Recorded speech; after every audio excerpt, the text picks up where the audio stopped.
Good afternoon, everyone. So I would like to thank the organizer for this nice conference and my co-authors, that people, my colleagues from Australia, in Hobart, and my colleagues from University of Arizona. Um, so I'm going to talk about basically the project that we developed from last year.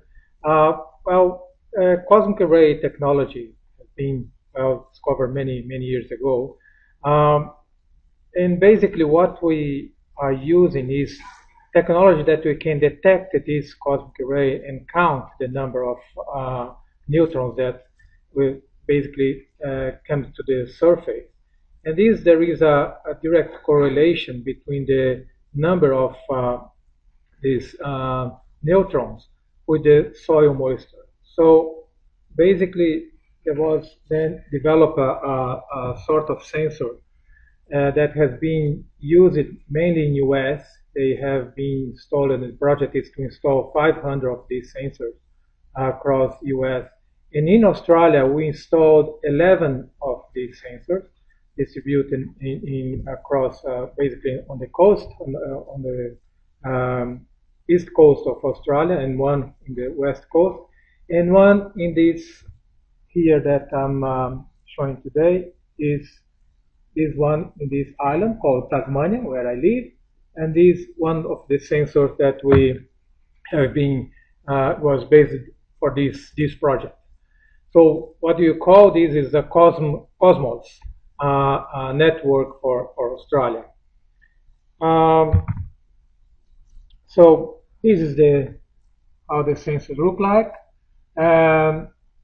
and basically this is collecting hourly data for a large surface of 28 hectares, and basically produce the counts of number of neutrons. And there are several corrections that you have to do for vapor water, for example. And this data goes directly to this website, and is a publicly available data at the University of Arizona. So today I'm going to present the methodology that we developed for calibration of this sensor and some of the alternatives. So basically our two objectives here was to calibrate the Cosmos neutron probe, but also modeling the spatial distribution of the soil moisture, combining this data from the capacitance probes, that different sort of sensors, and also using machine learning techniques to do that. So the Cosmos area, when I say, well, they have this sensor, the sensor is collecting data from an area of 28 hectares. So it's this sort of a circle of around 330 meters. So here is where the Cosmos sensors have been installed. And across, basically, we installed 25 capacitance probes, are these probes here, that they have 5 different sensors, each 10 centimeters, so going down to the soil 50 centimeters. So this 25 has been distributed in this radius here. Basically, it's 50 meters from the Cosmos, 100 meters, and 200 meters from the Cosmos. Just highlight these 3 points here because I'm going to give some more data from these 3 as an example. So basically, we install these sensors really to have a different sort of comparison, and then calibrate the Cosmos. So there are quite a bit of field work. So also we installed an automatic weather station, collecting data every 5 minutes. And this is important because we use data of temperature and relative humidity to correct the vapor water in the atmosphere, to correct the counts of the Cosmos probe. So here our team working. So this is basically each one of the capacitance probes, collecting data, going to the logger, and this being automatically transmitted to our office. So this probe is called EasyEgg, and it's produced in Australia by a company called Centec. So basically we install, check all these sensors, and then there is very hard work here in terms of how we can calibrate this capacitance probe as well, because they are sensors, and basically we collect the soil. Initially, we prepare the soil with 3 different conditions. Totally dry. We did this job during the dry season. We add water in some of the probes, and basically in the other tubes we just saturate the soil. So we have 3 different conditions. Doing this, we basically create a good conditions and also collecting the soil, go to the lab and analyze the texture, bulk density, and soil moisture. So we create a very good relationship between the samples and what the capacitance probe have been measured. So after that, we basically did the comparison with the Cosmos. But what I'd like to point out here is, you see this initially when I show these 3 points in this area. So we have basically 3, just select 3 of the capacitance probes. And what I'd like to show here, you see, in the very small area, we can have very different soil moisture. See, this profile integrated over time. This goes from February to August to July. This is over time how the soil moisture change. So you see, they are relatively very close, but they have different soil moisture. And this is what we are interested in, because at the end of the day, the Cosmos is just measuring one data, integrating this landscape for each hour. So what we are also interested in, well, how this is distributed in the landscape, how you can really have a much better understanding about it. So it's another example here of how for each one of the depth, the soil moisture also change. And this is the data that comes from the Cosmos. This is basically the precipitation occurred during this period, from February to August again. So the idea then was, okay, well, we have the Cosmos, we can correct this data, but to use this and understand the landscape soil moisture variability, we need really to analyze this in a different way. So when you compare the data from the Cosmos, that this is the number of counts, the neutron counts, and these basically are the soil moisture that come from the capacitance probe.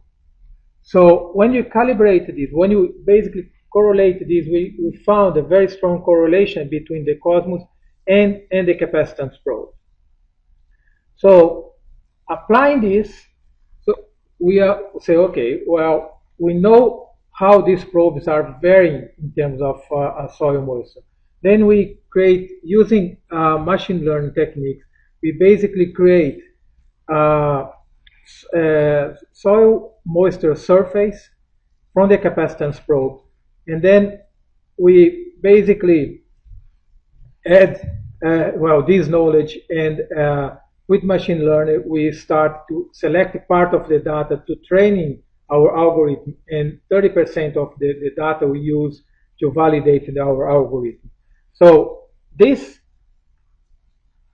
figure here is data came from the capacitance probe, our surface produced, you combine this technique. And this is what this technique produce in terms of a surface using the neutron counts from the Cosmos. And this other one is the Auro surface. So at the end of the day, we conclude here that really the technique that is doing a really very good job. We are able to have a good representation of the variability of this. So I just showing a very quick video, 30 seconds only, if it works.